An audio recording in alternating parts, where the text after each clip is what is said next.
Hello and welcome to another episode of Father and Joe. I'm Joe Rockey here with Father Boniface Hicks.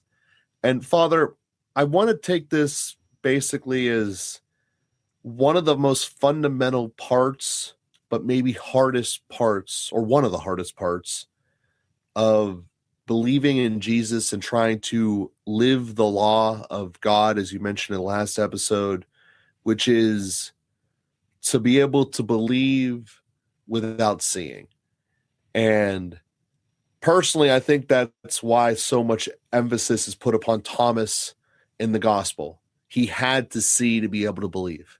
I won't believe until I can put my fingers into the holes. And lo and behold, once he actually saw him, he didn't even need to go through the notions of touching him, but just seeing him was enough to have him believe. You gave the example in the last episode of, we're not going to believe you're God until you do something that no one else can do. Go cure this paralytic. And that's what I want to make today's episode to be. In this modern world where we have the internet, we have any type of stimulus or piece of information, and most people on this planet are trying to convince someone of someone else, of something. It's just kind of where we're at as a species. It might be a human nature thing. It might have always been this way. I don't know.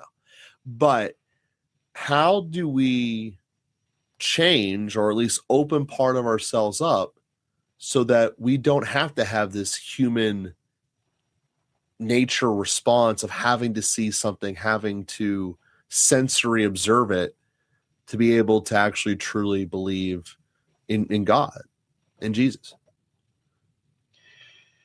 Yeah, it's a great question. Um, and, I had a spiritual director who said, believe half of what you see and none of what you hear.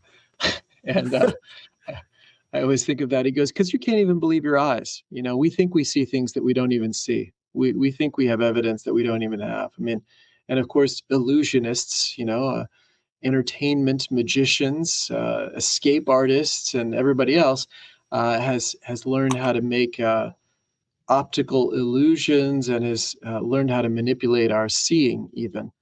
And so we can't even really believe our eyes, but we're actually believing some kind of test that we're putting forward. So St. Thomas saying he didn't want to just see, he wanted to touch, right? So what will it take for you to believe? And there's going to be a personal dimension to that, and the stakes are going to matter. It's like something that doesn't make a difference to me. Somebody says, hey, this guy did this thing, and I'm like, okay, I don't care. So tell me anything you want. It makes no difference in my life. But if I'm going to put some weight on that belief, like it's a sort of classic story of the trapeze artist who rides his, unicycle across the high wire, and you say, "Wow, you can do anything." He says, "Yeah, you want to get on my back?"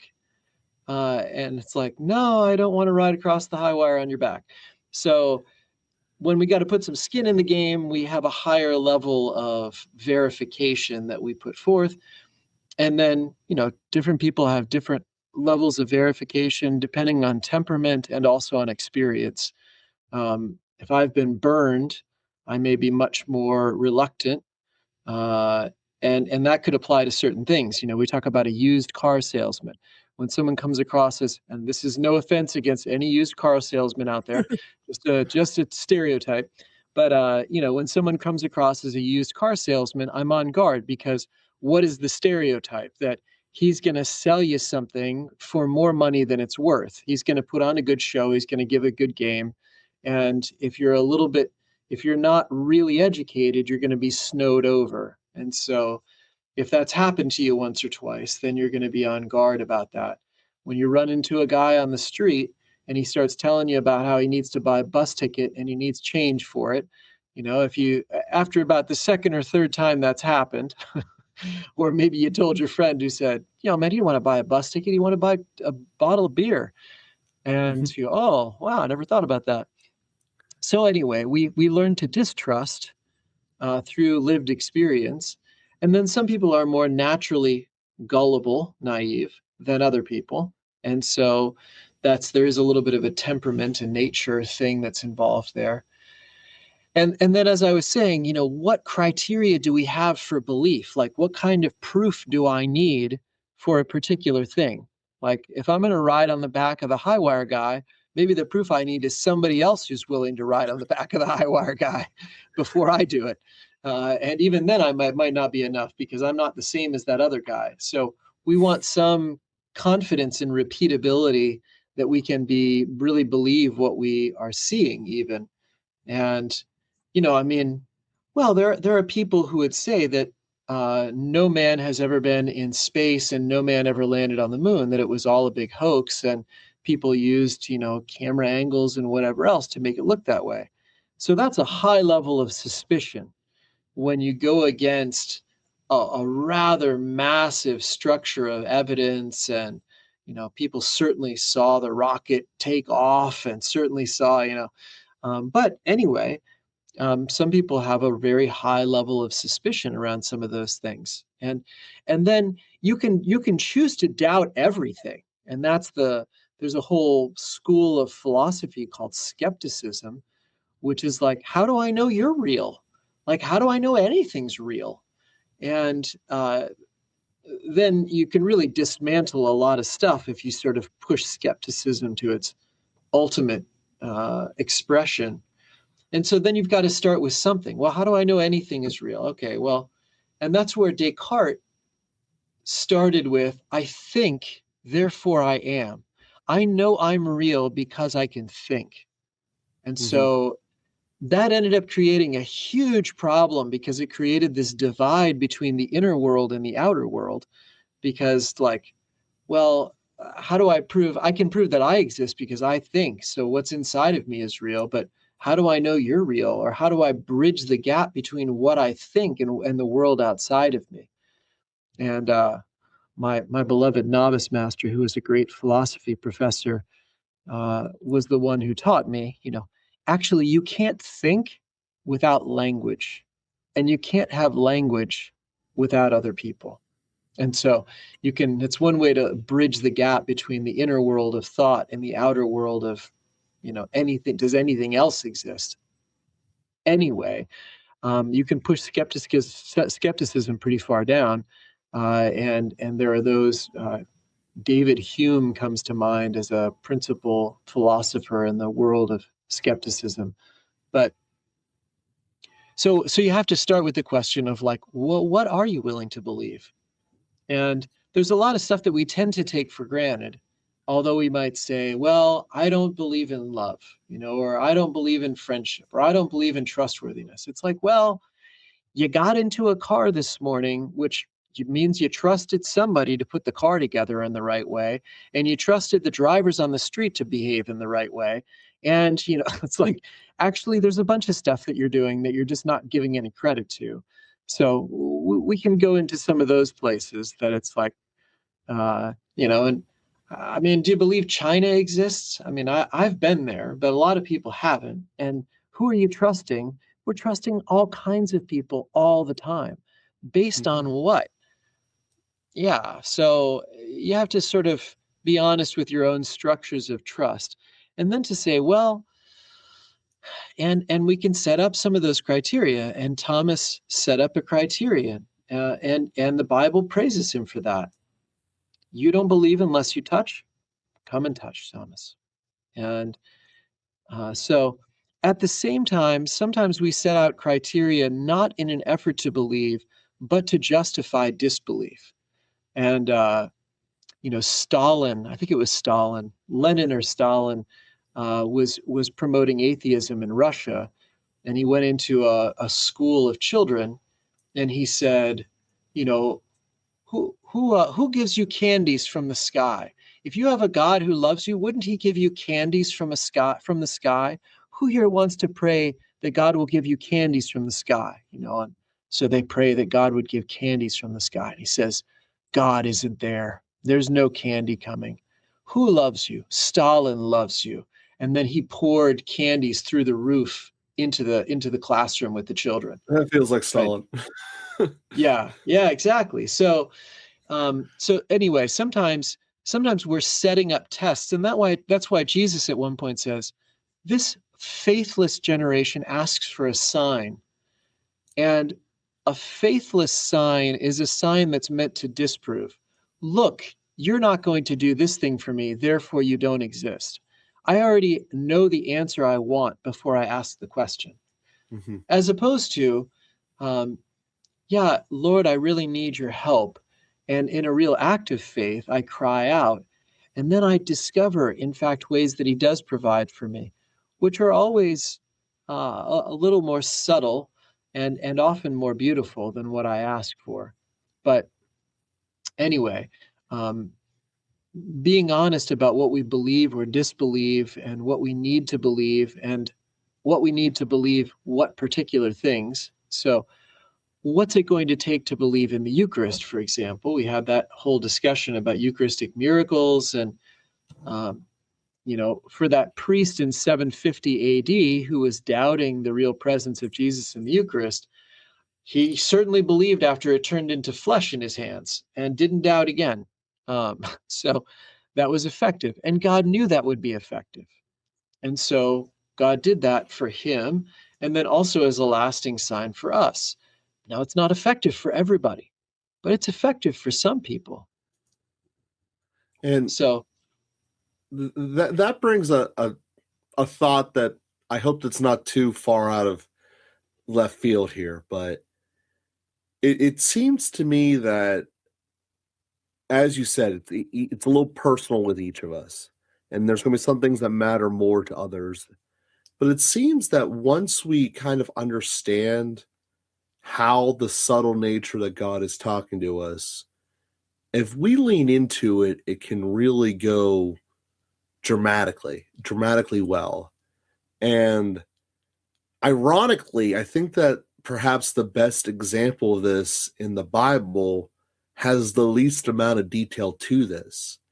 And we're recording this here in that gap right before New Year's. But in the Sunday Mass following Easter, or following Christmas rather, they talk about how Saint Joseph had multiple dreams teaching him about what to do and what not to do. And I know I mentioned it was summertime looking out my window, that in some ways it feels that Saint Joseph is almost like a prophet. And you kind of push back, is like, to be a prophet, you got to teach to people. And my answer was, no, to me, it kind of feels like just because he's teaching to one person, Jesus, but it feels very similar to the way that Samuel was. Once he understood that he was talking to God, he listened to it, just as the Old Testament prophets. And I'm not trying to reopen is St. Joseph a prophet or anything like that. But what my point is that once we kind of understand and accept the nuance and the modality in which we are being discussed with from God, and not doing this relative of, well, he's getting it this way, she's getting it that way, why aren't I getting it that way? But accepting this is how, as an individual, God is talking to me, that it really can open up massive changes and positivity within our lives that, again, there's no way of us even being able to identify how that is today. So that was a thought that came to me. Again, I hope it wasn't too far out of left field, but I wanted to share that. Yeah. So one of the things that we do, and we've talked about this on different episodes as well, is, so what is a prophet? A prophet is one who knows how to listen to God.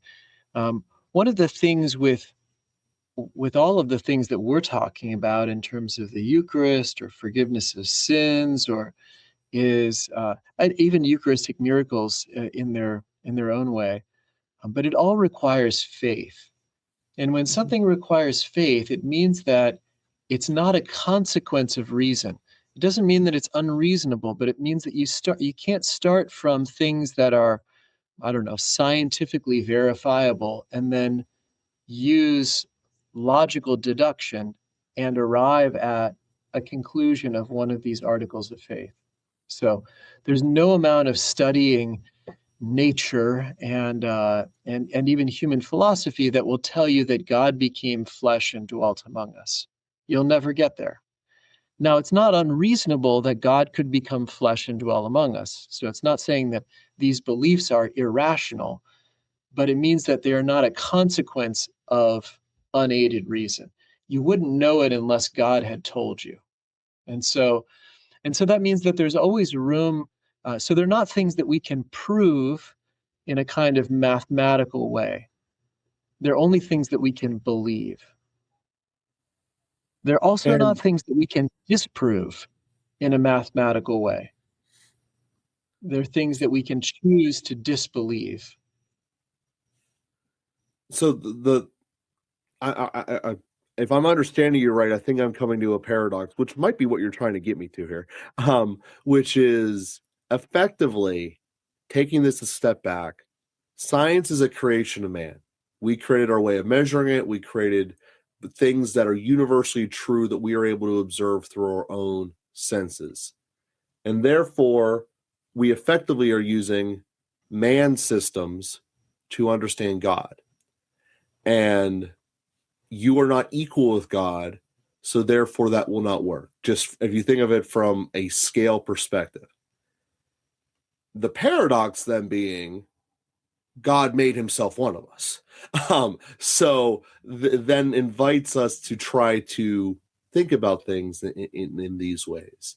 Now, you can make an argument, and I think that I don't think this is sacrilegious, that when God is talking to the Old Testament, to Moses, he made himself something fire. He made himself fire in a bush. He made himself talking through the clouds, appearing in dreams, stuff like that. But he didn't go all the way of, you can shake my hand, you can talk to me, and eventually I'll let you kill me. And none of that God allowed. So all the thought process that people have in the Bible talking to Jesus are starting from that standpoint. And I bring this up because to me it's a paradox, is that God then let himself become one of us and entered into us, but he's still God. And we can strive to be like him and strive to do like that. But at the end of the day, you're never going to be God. So therefore, trying to do your simple human reasoning to understand something that's ungraspable would make sense, would never work. So sorry, I apologize if I went down a little bit of a tangent there, but that was, as you were saying that, where my brain went. Yeah, you're actually leaning a little bit into Gödel's incompleteness theorem, that you can't prove something outside of a system from within side of the system, and so you can't prove the correctness of the system using the system. So anyway, but it's a little bit, yeah. Well, it's not a bad way to think about it. That these are divinely revealed things that are not consequences of within the human system. And so it's not the fact that science was man-made, but science is sort of limited to these areas of natural reason. So, but yeah, no, it's very true. And so we have to. So how do we get out of the system? Well, then we have to trust. And so there's never going to be a definitive proof. Well, because you have this, therefore you have to believe. You never have to believe. But there's also never going to be a definitive disproof. Well, because you have this, there's no way you can believe. No, you can't prevent me from believing. So there's always going to be there's always a dimension of freedom that's protected. Our freedom to believe or to disbelieve. And that's not irrational. So it would be irrational to not believe in the wall that's right in front of me. But it's not irrational to believe or not believe in the presence of God who is in the room with me. So that's something I choose to believe. Now, I have evidence that supports that, but the evidence doesn't prove it. So that's the place that we find ourselves with articles of faith. And something for all of us to ponder and truly think about, because it changes your life. There's no way around that. So we thank everyone for listening. We thank all of you guys who have been sharing us. We have been growing like crazy. We greatly appreciate that. And we will be with you again next week.